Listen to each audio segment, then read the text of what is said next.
CLAT PG exam next 50 days में कैसे crack करना है, आज की इस वीडियो में हम लोग डिटेल में अंडरस्टैंड करेंगे। और आपका पहला क्वेश्चन मुझसे यही होगा कि सर, क्या इतने कम टाइम में ये पॉसिबल भी है? तो मैं आपसे कहूंगा हाँ भाई, ये पॉसिबल है। बस ये 3 पॉइंट्स को अंडरस्टैंड। पॉइंट नंबर 1, आपको बहुत ज़्यादा हाई स्कोर करने की ज़रूरत है ही नहीं। अब जैसे पीएसयूज़ की बात करते हैं, आप अगर 85 से 75 के बीच में मार्क्स लाते हैं तो आप टॉप 10 से लेकर टॉप 30 में रैंक ले आ सकते हैं। और अगर आपने अपने कॉलेज में या जुडिशरी की प्रिपरेशन के दौरान अच्छे से अपने फाउंडेशन सब्जेक्ट्स को पढ़ा है तो आप आराम से मॉक टेस्ट और केस लॉज पढ़कर इस एग्जाम को अभी भी 50 डेज में क्रैक कर सकते हैं। एंड बिलीव मी, इसके पहले भी बहुत लोगों ने इस चीज़ को करा है। फिर हम बात करते हैं टॉप 10 या टॉप 5 कॉलेज से एलएलएम करने का। तो अगर आप 55 मार्क्स लेके आते हैं आराम से, एक एवरेज स्टूडेंट के तौर पर भी जिसने अपने कॉलेज में बेसिक पढ़ाई करी है या आपके बेसिक्स थोड़े बहुत भी क्लियर है, आप आराम से अपना रिवीजन करके थोड़े एक्स्ट्रा सब्जेक्ट्स पढ़ के और mock test plus case laws करके इस एग्जाम को आराम से 55 प्लस लेके आ सकते हो। और स्टिल एक रिस्पेक्टेबल कॉलेज जैसे जैसे जीएनएलयू हो गया, आरजीएनयूएल हो गया, एचएनएलयू हो गया, ये अभी भी आराम से पा सकते हैं, कोई बड़ी बात नहीं है। टॉप 10 के लिए आपको 50 प्लस चाहिए और टॉप 15 कॉलेजेस जैसे आपके होते हैं उनके लिए 45 प्लस भी अगर आप ले आओगे। और जो आपके लोएस्ट कॉलेजेस होते हैं कि आपको केवल और केवल इस चीज़ से मतलब है कि मुझे सर एक अच्छी एनएलयू की डिग्री मिल जाए, तो आप अगर 35 तक भी लेके आओगे तो आप आराम से 1 महीने के अंदर भी तैयारी करके इस एग्जाम को क्रैक कर सकते हो, कोई बड़ी बात नहीं है। और सेम चीज़ जैग एंट्री के साथ है कि 1 month preparation is more than enough. फिर बात करते हैं हम लोग पॉइंट नंबर 2 की। आपका 80-20 प्रिंसिपल आपको पता होना चाहिए, यानी कि परेटो प्रिंसिपल। अब देखिए होता क्या है कि जो आप ये 20% एफर्ट अभी करने वाले हो नेक्स्ट 50 डेज में, जहां पे आप मॉक पेपर्स लगाओगे, आप केस लॉज पढ़ोगे, आप अपने फाउंडेशन सब्जेक्ट्स की रिवीजन करोगे, उससे आपको आपका 80% रिजल्ट है क्लैट पीजी एग्जाम का, वो मिलने वाला है। और जो आपका 80% एफर्ट था कि आपने पूरे 5 साल या 3 साल जो लॉ में पढ़ाई करी, आपने प्रोफेसर्स के लेक्चर अटेंड करे, कुछ भी आपने करा, उससे केवल आपको जो 20% रिजल्ट है इस एग्जाम का वो मिलेगा। और ये जो प्रिंसिपल है, आपने अपने कॉलेज के टाइम पे भी होते हुए देखा होगा कि वो जो पढ़ाई होती थी एग्जाम के 2 या 3 दिन पहले वाली, वही आपका एग्जाम क्रैक करवा के दिखती थी। जो भी आप चले जाओ, जितने प्रोफेसर्स के लेक्चर अटेंड कर लो, कुछ भी आप कर लो, वो आपको केवल 20% रिजल्ट लाके देगा। और ये चीज़ लाइफ के हर जगह हर एस्पेक्ट में काम आती है। फिर पॉइंट नंबर 3 है कि आपका जो 80 से लेकर 90% पेपर होता है वो केवल 10 मोस्ट इंपॉर्टेंट सब्जेक्ट्स में से आता है, जिनको अगर आप कायदे से मास्टर कर ले तो ये एग्जाम आपका बड़े आराम से निकलेगा। अब इसके लिए आप ये देख सकते हो यहाँ पर, जैसे आपका ये 5 साल का एनालिसिस है कि किस पर्टिकुलर सब्जेक्ट से कितने क्वेश्चंस आए थे। तो जैसे administrative law, constitutional law, environment law, labour law, यहाँ से आप देखोगे मैक्सिमम क्वेश्चंस आपको आते हुए दिख रहे हैं पिछले 5 सालों में। फिर आपका क्रिमिनल लॉ में आईपीसी और सीआरपीसी मतलब बीएनएस बीएनएसएस, और आपका लॉ ऑफ एविडेंस से आप देखोगे कि मेजरली क्वेश्चंस आए हैं। फिर आपका jurisprudence, international law, family law से हर साल अच्छे अच्छे क्वेश्चंस आए। लॉ ऑफ टॉर्ट्स और आईपीआर का क्या रहा है कि ऑन एंड ऑफ रहा है, कभी आया कभी नहीं आया, कंसिस्टेंटली नहीं आया। और फिर उसके बाद आप बात करते हो प्रॉपर्टी लॉ की, कॉर्पोरेट लॉ की, कॉन्ट्रैक्ट्स की, तो इनसे भी आपको हर साल कंसिस्टेंट देखा कि क्वेश्चन आया है। टैक्स लॉ आप देखिए टफ सब्जेक्ट है, इतना इंपॉर्टेंट नहीं है, तो उसको अगर आप चाहो तो स्किप कर दोगे, कोई ऐसी दिक्कत नहीं होगी। तो बिकॉज ऑफ दिस आप आराम से इस पेपर को अभी भी निकाल। अब सबसे पहले अगर हम लोग बात करते हैं पेपर पैटर्न के बारे में, तो आपका ये पेपर देखिए 120 मार्क्स का होता है, जहां पे आपको 2 घंटे होते हैं इस पेपर को सॉल्व करने के लिए।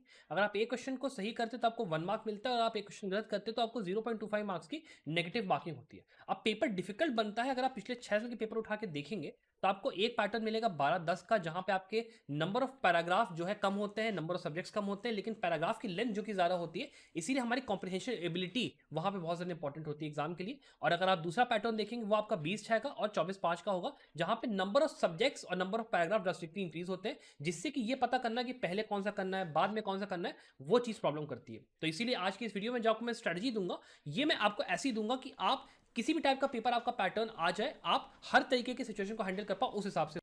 अब यहाँ पे हम लोग बात कर लेते हैं कि आपको अपने टाइम को कैसे प्रॉपर्ली यूटिलाइज करना है। तो आप ये वीडियो देखिए अक्टूबर के 2nd या 3rd वीक में दे रहे हो, जहाँ पे आपके पास यहाँ पे और थोड़ा सा यहाँ पे जो टाइम मिलाकर है टोटल 50 डेज का टाइम है, जहाँ पे हम अपने पहले जो 30 डेज होंगे उसको हम अपने फाउंडेशन सब्जेक्ट्स की स्टडीज में अलॉन्ग विद हमारे केस लॉज की पढ़ाई के लिए रखेंगे। और उसके बाद की जो आपके 20 डेज होंगे उनको हम लोग रखने वाले हैं हमारे जो बचे हुए मिसलिनियस सब्जेक्ट्स होंगे उनको थोड़ा सा कर लेने के लिए, और हमारे रिविजन के लिए, और प्रॉपरली हमारे मॉक पेपर्स की प्रैक्टिस करने के लिए, जिससे कि हमारी जो स्ट्रेटजी होगी, जो प्रिपरेशन होगी, वो बिल्कुल फुल फ्लेजेड होल हार्टेड होगी।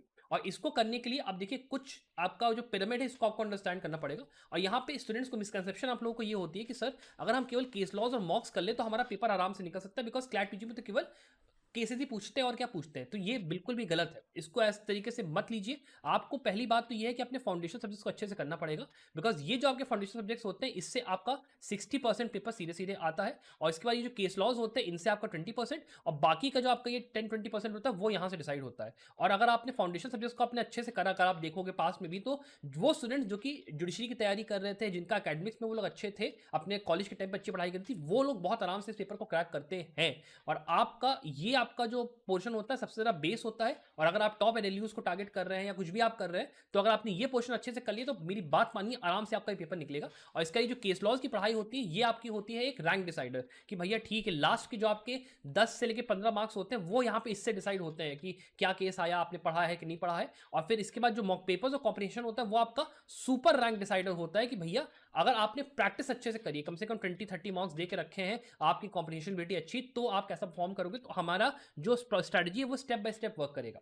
उसी के हिसाब से आपके जो स्ट्रेटजी होगा उसको हम लोग यहाँ पे लाइक 50 डेज के लिए 4 पार्ट्स में डिवाइड करेंगे, जहां पे हम लोग इसको बिजनेस लॉ, क्रिमिनल लॉ, यहाँ पे अदर लॉज, मिसलेनियस वाले, और अपने कॉन्स्टिट्यूशनल लॉ के अंदर में सब्जेक्ट्स को करेंगे। लेकिन उसके लिए भी अगर आप ये सोचो कि सर ये तैयारी तो मैं करने जा रहा हूं, लेकिन मेरे को अगर एक ऐसा कोर्स मिल जाए जिसमें कि ये सारे सब्जेक्ट्स के डिटेल वीडियो लेक्चर्स हो, जिसको कि मैं जल्दी जल्दी देखकर अपना सिलेबस खत्म कर सकूं, along with 50 full length mock papers, 100 subject wise mock papers, जिसको लगाकर मैं आराम से अपनी मॉक पेपर्स की प्रैक्टिस अलॉन्ग विद आपके केस लॉ समरीज, लैंडमार्क वाले, रीसेंट वाले, सारे जो आपको एसेंशियल है पढ़ने के लिए इस एग्जाम के लिए, वो सारे अवेलेबल हो, अलॉन्ग विद एलेट पीजी का भी आप तैयारी कर रहे हो, कुछ भी और एग्जाम्स की तैयारी भी करो, वो भी कवर हो जाए। तो आप एक बार 4199 में हमारा ये कोर्स चेकआउट जरूर से करिएगा। इसके अंदर में सारी ये चीजें दी हुई हैं डिटेल में अच्छे से, और साथ में इसका जो ट्रैक रिकॉर्ड है वो आपका हमारा 5 साल का आपने देखा हुआ ही है। हर साल 100 टॉप 100 में हमारे यहाँ से 4 से 5 बच्चे रहते ही रहते हैं। तो अगर आपको यहाँ पे एनरोल करने का जरा भी मन है आप देख लीजिएगा। नहीं तो अगर आप एक ऐसे स्टूडेंट है जो कि मान लो जुडिशरी एस्पिरेंट है, या आपने कॉलेज में अच्छे से एकेडमिक्स में अपना तैयारी करके रखी है, आपको केवल केसेस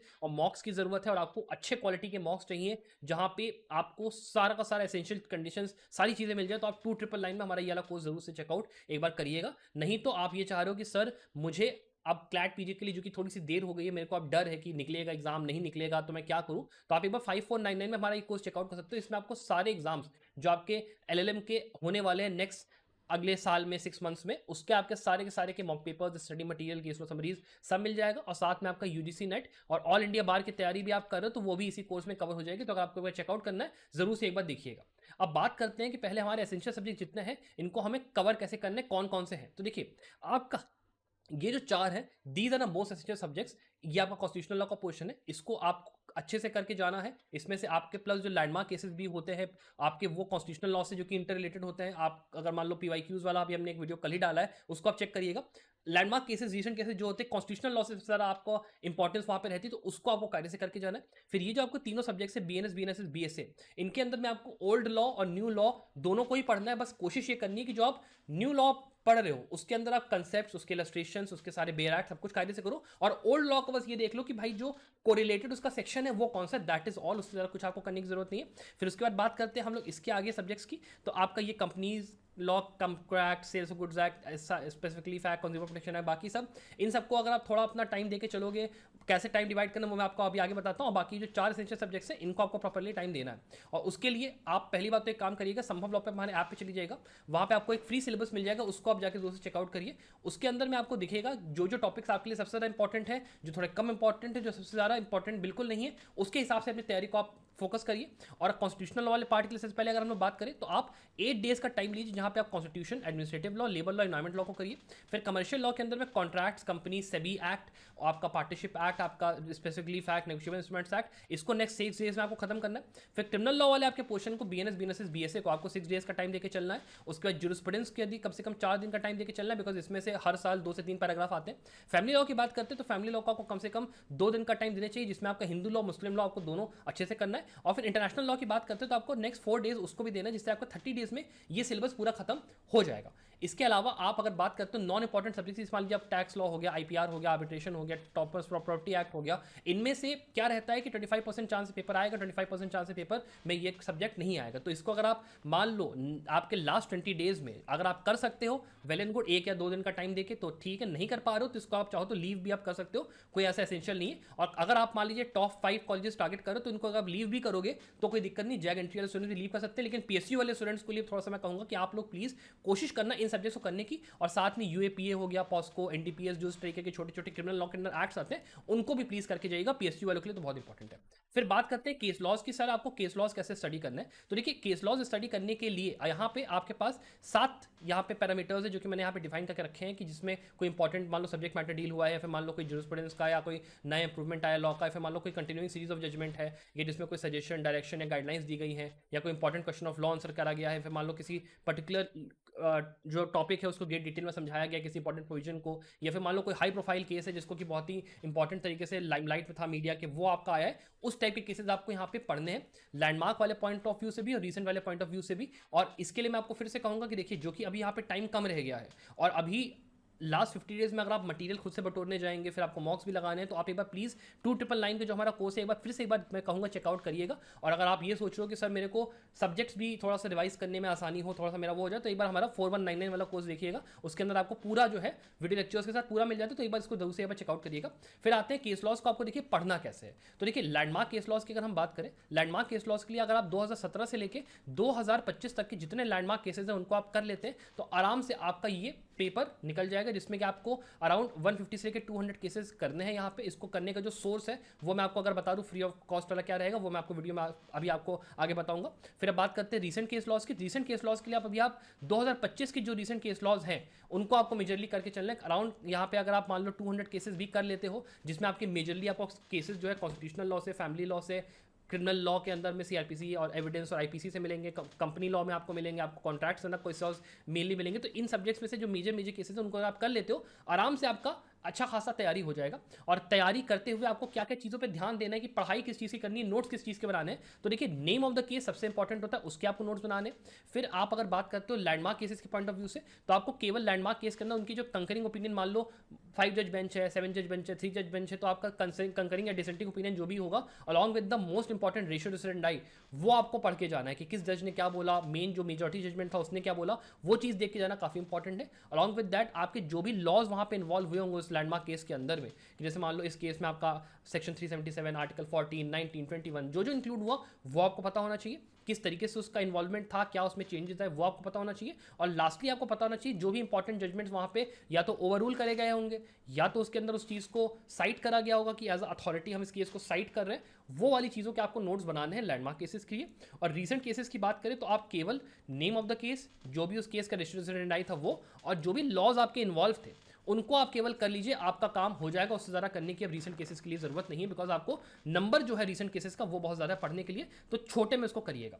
फिर बात करते हैं कि लास्ट के जो आपके 20 डेज है उसमें आपको क्या करना है। देखिए लास्ट के 20 डेज में आपको पहली बात तो अपने आप को एक एनरोल करना है अच्छी मॉक टेस्ट सीरीज में, चाहे आप संभव लॉ की मॉक टेस्ट सीरीज में आ जाइए, 2999 में आपको अवेलेबल है, या फिर आप चले जाइए किसी और अच्छी कोचिंग के लिए जिसका कि ट्रैक रिकॉर्ड इस तरीके का हो कि हाँ भाई उसके पिछले 3 से लेकर 4 साल में अच्छी यहाँ पे कोचिंग का रहा हो रिजल्ट, कि हाँ भाई हर साल अच्छे अच्छे स्टूडेंट्स आए, अच्छा अच्छा वो रहा, उनके आप एनरोल करिए। और वहाँ पर आप कम से कम कोशिश करिए 1 से लेकर 2 मॉक्स हर दिन देने का, अपने डे नंबर 31 से लेकर 50th तक, और एटलीस्ट 3 घंटे का टाइम आपको ऑन ईच पेपर देना है, 2 घंटा लगाने में और 1 घंटा उसको यहाँ पे रिवाइज करने में कि कहाँ कहाँ पे मैंने गलतियाँ करी। ये देखिए कि किन किन पर्टिकुलर सब्जेक्ट्स के अंदर में मेरे कम नंबर आए, किस में आपको ज़्यादा आ रहे हैं, और उस हिसाब से अपने रिविजन के ऊपर फोकस करिए, या फिर जिस सब्जेक्ट के केसेस आपने मान लो कम पढ़े उनके ऊपर आप फोकस करिए। और जितना ज़्यादा वेरिएशन के आप मॉक पेपर्स लगाओगे कि आपको 20/6 का भी पेपर मिला है, 24/5 का भी मैंने प्रैक्टिस करा, मैंने 12/10 का भी प्रैक्टिस करा, उतना ज़्यादा आपके लिए अच्छा रहेगा कि आपको सरप्राइज नहीं मिलेगा कि पेपर चाहे जैसा भी आ जाए आप बढ़िया से उसको यहाँ पे